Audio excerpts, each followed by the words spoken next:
kedua mengenai pengisian capaian output pada Satker Kementerian Negara Lembaga yang pagi ini akan disampaikan oleh Bapak Sudarso, Direktur Pelaksanaan Anggaran, Direktorat Jenderal Perbendaharaan Kementerian Keuangan. Mohon izin Pak Darso, untuk penyampaian paparan kami berikan alokasi waktu selama 20 menit. Yang kami hormati Bapak Sudarso, kami persilahkan. Terima kasih Mbak MC. Bismillahirrahmanirrahim. Assalamualaikum warahmatullahi wabarakatuh. Selamat pagi, salam sejahtera bagi kita semua. Yang kami hormati Bapak Ibu peserta rakor persiapan penyusunan laporan keuangan semester 1, para Kepala Biro Keuangan dan BMN, Kapusku, Dirku, Lembaga, Karu Umum, perlengkapan BMN, Kepala Pusat BMN, Direktur Umum, Asisten Logistik Kementerian Lembaga, dan para inspektur serta hadirin sekalian. Saya lihat partisipasinya sejumlah 458. Pertama-tama kami ucapkan terima kasih atas undangan dari Budir APK untuk bisa memberikan materi mengenai pengisian capaian output di rapat koordinasi ini. Dan juga bukan hanya karena diundang, ucapan terima kasihnya, namun karena juga dukungan dan sinerginya, sehingga progres atau mekanisme pelaporan capaian output itu bisa selaras dengan rekonsiliasi yang dilakukan oleh Satker pada saat dilakukan rekonsiliasi ke Kuasa Bendahara Umum Negara. Sehingga kita dengan adanya mekanisme yang menjadi satu kesatuan ini, pada saat yang sama akan bisa memperoleh informasi mengenai berapa realisasi anggaran dan berapa juga realisasi kinerjanya dalam hal ini capaian outputnya. Mohon slide-nya. Ya, Bapak Ibu sekalian, dalam kesempatan kali ini kami akan menyampaikan mengenai tentunya latar belakang mengenai penyampaian capaian output, landasan regulasinya yang berkaitan dengan capaian output tersebut. Kami juga akan menyampaikan mengenai bagaimana kami keuangan melakukan monitoring, evaluasi atas pelaksanaan anggaran secara keseluruhan. Kami juga akan menyampaikan kebijakan mengenai reformulasi indikator kinerja pelaksanaan anggaran di 2020 yang selama semester 1 kami lakukan relaksasi untuk tidak dilakukan penilaian, dan mengenai konfirmasi capaian outputnya sendiri sampai kepada evaluasi dan rekomendasi atas capaian output yang telah dilakukan pada saat pelaksanaan rekonsiliasi laporan keuangan periode bulan Mei tahun 2020.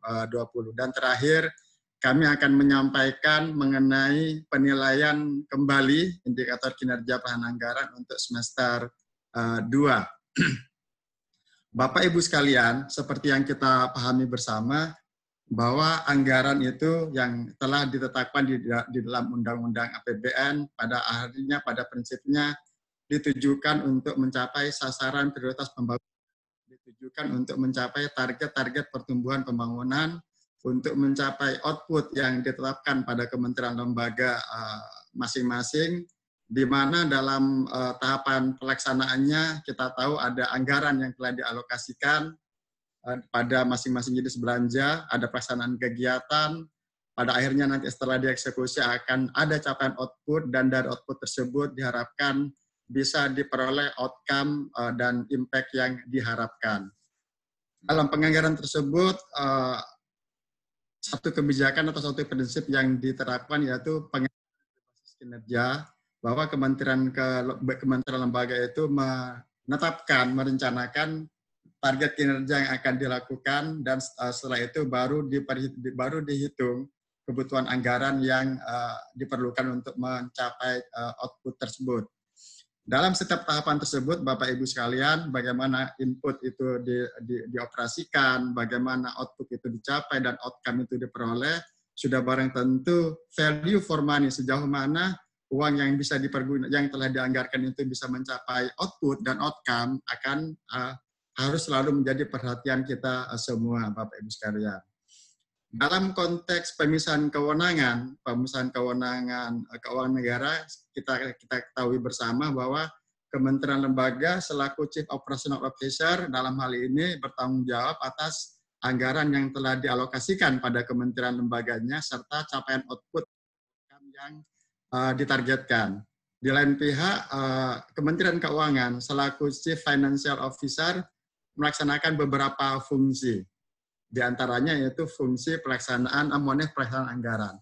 Bapak Ibu sekalian, berdasarkan identifikasi kami, berdasarkan evaluasi kami atas pelaksanaan anggaran yang dilaksanakan di semua kementerian lembaga, seringkali terdapat beberapa permasalahan yang dihadapi dalam pelaksanaan anggaran. Di antaranya yaitu perencanaan yang mungkin kurang baik, alokasi yang kurang wajar, karena dari tahun ke tahun alokasinya sebesar itu, sementara kebutuhan setelah direalisasikan tidak sebesar yang dianggarkan, pelaksanaan kegiatan yang tidak sesuai jadwal, dan kondisi ini selama masa pandemi COVID kami yakin permasalahan ini akan cukup signifikan kenaikannya.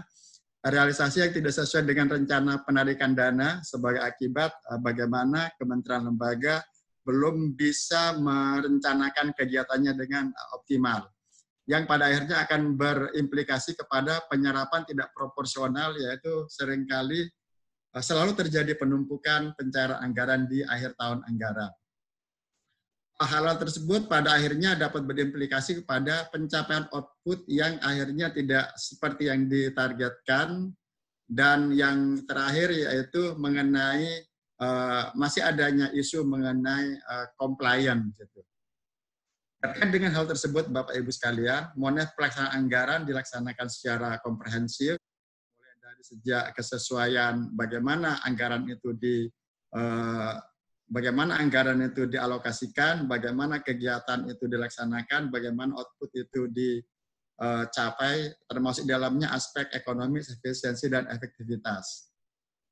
Bapak Ibu sekalian, ada beberapa hal yang menjadi arahan dan concern pimpinan kita. Di antaranya itu bahwa Bapak Presiden, Bapak Jokowi dalam penyampaian DIPA tahun anggaran 2020 belum menyampaikan bahwa kita diminta jangan hanya send, tapi harus deliver gitu loh. Pastikan bahwa bukan hanya realisasi belanjanya yang habis, tapi dapat barangnya dan rakyat dapat manfaatnya. Demikian juga Bu Menteri salah satunya pernah menyampaikan bahwa apabila ada uang rakyat, setiap rupiah yang dibelanjakan harus bermanfaat bagi rakyat. Pikiran inilah yang pada akhirnya memberikan dorongan kepada kami untuk selalu melakukan review terhadap bisnis proses yang ada saat ini. Bapak Ibu sekalian, terkait dengan capaian output ini ada beberapa regulasi yang sudah ditetapkan, baik yang di level peraturan pemerintah, sebagaimana diatur dalam PP 45 dengan perubahan dalam PP 50, di mana di sana diatur bahwa Menteri Keuangan selaku BUD melakukan monef pelaksanaan anggaran belanja KL. Implementasi dari PP tersebut telah ditetapkan PMK 195 2018, di mana kualitas pelaksanaan anggaran diukur melalui indikator kinerja pelaksanaan anggaran, salah satunya. Dan menindaklanjuti IPA tersebut, Bapak Ibu sekalian, Dirjen Perbendaharaan telah menetapkan Perdirjen nomor 4 tahun 2020, di mana di dalam indikator kinerja pelaksanaan anggaran tersebut terdapat satu indikator baru untuk 2020, yaitu konfirmasi output, yang diharapkan kita akan bisa meningkatkan kualitas data dari capaian output tersebut. Bapak Ibu sekalian, seperti yang kami sampaikan tadi, bahwa Kementerian Keuangan, kami melakukan monef pelaksanaan anggaran secara komprehensif. Next slide. Mulai dari kita melakukan spending review untuk pengukuran efisiensi dan efektivitas. Kita juga melakukan review pelaksanaan anggaran yang bertujuan untuk mendorong pencairan belanja, melakukan identifikasi atas permasalahan-permasalahan yang terjadi dalam pelaksanaan anggaran, serta memberikan rekomendasi dan tindak lanjut. Ada beberapa tindak lanjut yang diperoleh berdasarkan pelaksanaan review pelaksanaan anggaran ini. Dan yang tidak kalah pentingnya yaitu bahwa di dalam aspek review pelaksanaan anggaran ini di dalamnya termasuk konfirmasi capaian output yang menjadi salah satu indikator dari pengukuran IKPA. Berikutnya kita juga melakukan evaluasi pelaksanaan anggaran yang dilaksanakan secara one-on-one meeting dengan kementerian lembaga tertentu, dengan kementerian lembaga yang memiliki peran strategis, dan dalam konteks COVID ini, kementerian-kementerian lembaga yang memperoleh alokasi anggaran signifikan sebagai penanggung jawab untuk program pemulihan ekonomi nasional, kami lakukan one-on-one meeting. Harapannya kita bisa mengurai permasalahan yang terjadi untuk supaya pelaksanaan program tersebut bisa berjalan secara lancar. Dan yang terakhir, kami juga melakukan kajian fiskal regional. Secara prinsip kita melakukan analisis fiskal APBN maupun APBD di tingkat regional dikaitkan dengan kondisi perekonomian dan pembangunan di wilayah atau regional atau provinsi tersebut. Bapak Ibu sekalian, seperti yang kami sampaikan tadi, bahwa kami melakukan reformulasi IKPA di 2020, di mana kalau sebelumnya itu, next slide, di mana kalau sebelumnya terdapat 12 indikator, dengan di 2020 ini ditambah dengan satu indikator, yaitu indikator kinerja, dengan bobot penilaian seperti yang ada di kolom sebelah kanan sendiri.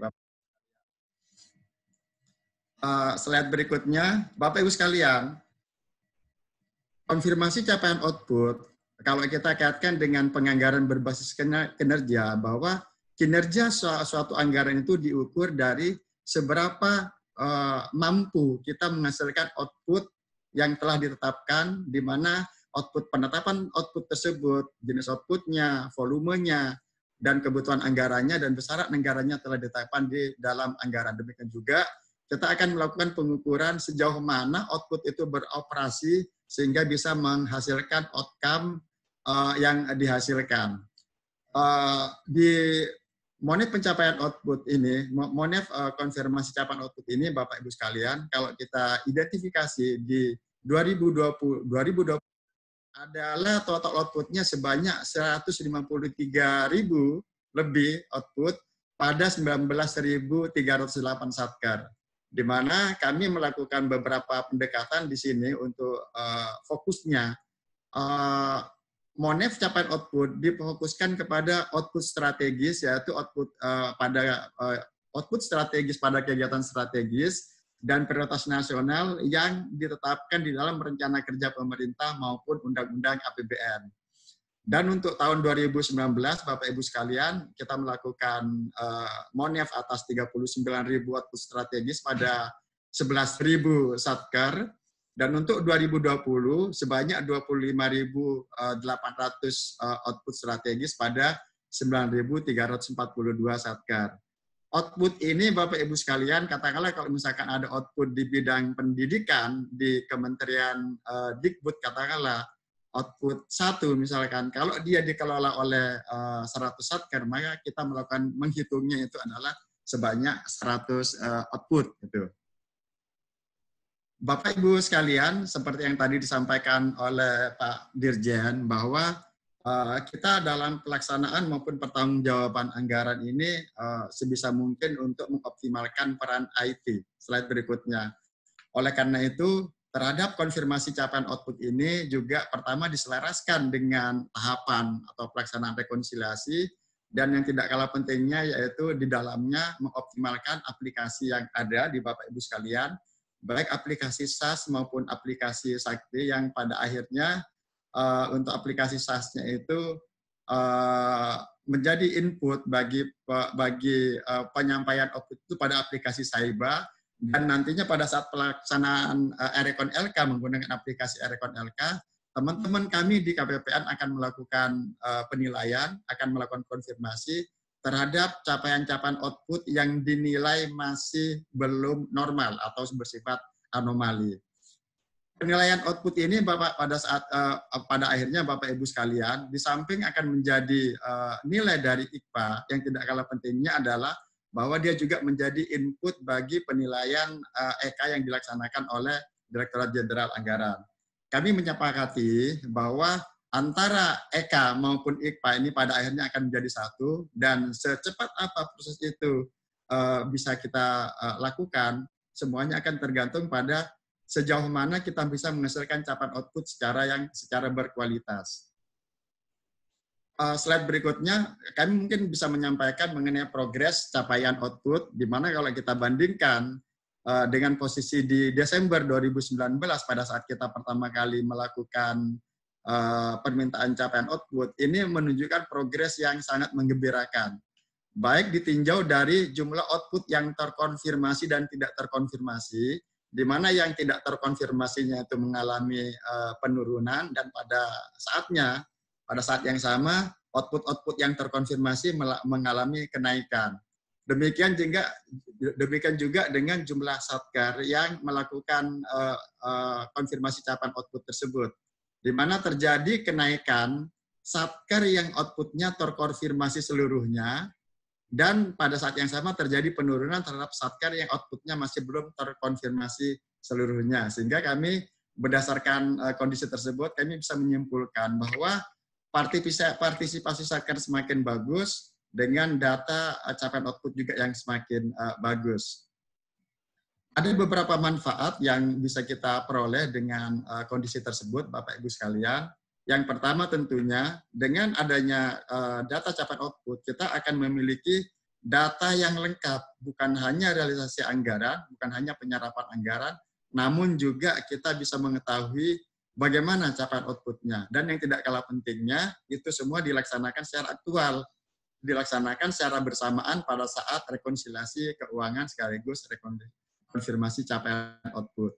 Yang berikutnya tentunya kita akan bisa meningkatkan kualitas data capaian output karena dilaksanakan secara sistem dan juga dilakukan konfirmasi oleh rekan-rekan kami di KPPN.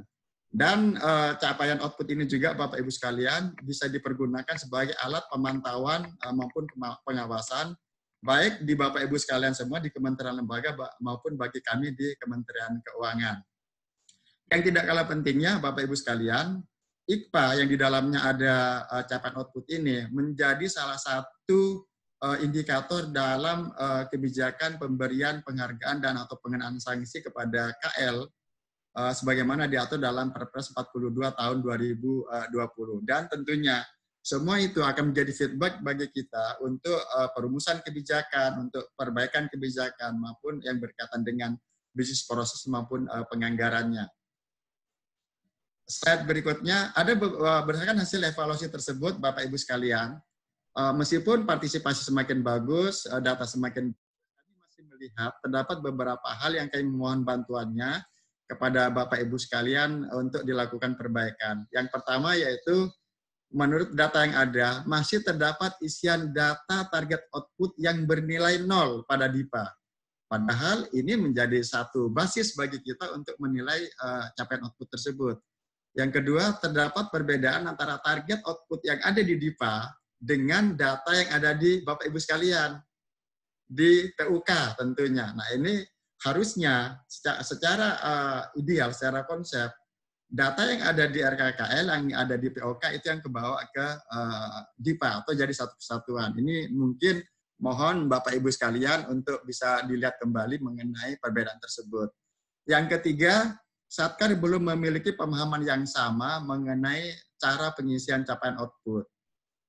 Kami menyadari, kami memahami bahwa masing-masing output di kementerian lembaga itu tidak sama, karakteristiknya tidak sama, pengukuran dan penilaian capaian outputnya juga tidak sama. Oleh karena itu, dalam kaitannya dengan capaian output, kami berharap agar kementerian lembaga itu menyusun suatu juknis bagaimana cara penilaian atas capaian output, terutama yang pekerjaan-pekerjaan yang sifatnya fisik untuk infrastruktur, gedung dan bangunan, jaringan irigasi, penelitian maupun publikasi.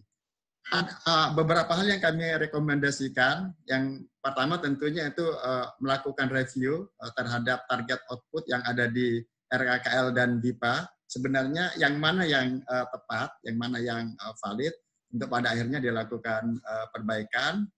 Kami harapkan juga Bapak Ibu sekalian bisa membuat suatu juknis mengenai tata cara perhitungan capaian output yang terstandarisasi bagi seluruh satuan kerjanya.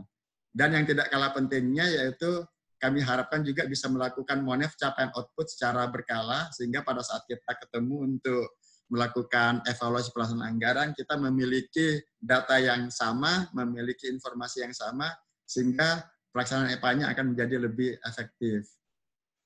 Bapak Ibu sekalian, terakhir kami sampaikan mengenai penilaian kembali IKPA.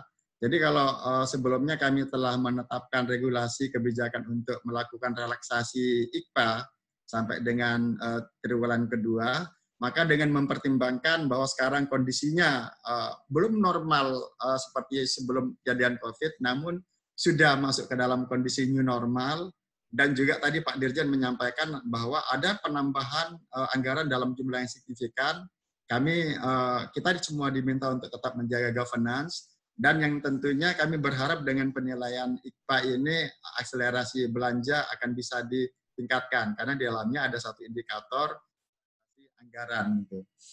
Ada beberapa hal yang menurut kami dilakukan persiapan oleh Bapak Ibu sekalian. Slide terakhir.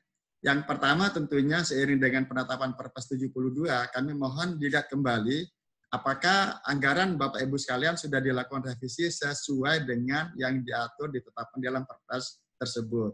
Yang kedua, melakukan review kembali rencana kegiatan yang ada diselaraskan dengan revisi atau pagu yang ditetapkan dalam Perpres 72, dan pada saat review rencana kegiatan itu dilakukan, maka sangat boleh jadi akan berpengaruh terhadap halaman 3 DIPA yang merencanakan berapa dan kapan dana pada DIPA Bapak Ibu akan dicairkan. Dan yang tidak kalah pentingnya, melakukan menginventarisasi pekerjaan-pekerjaan yang sifatnya kontraktual, karena bisa jadi ada beberapa yang sudah selesai pekerjaannya, sudah belum serah terima pekerjaan, termasuk dalam jangka waktu ke depan juga akan ada jadwal-jadwal serah terima pekerjaannya.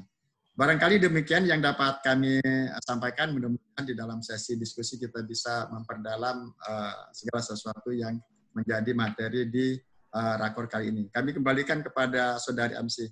Demikian, terima kasih. Selamat pagi. Assalamualaikum warahmatullahi wabarakatuh.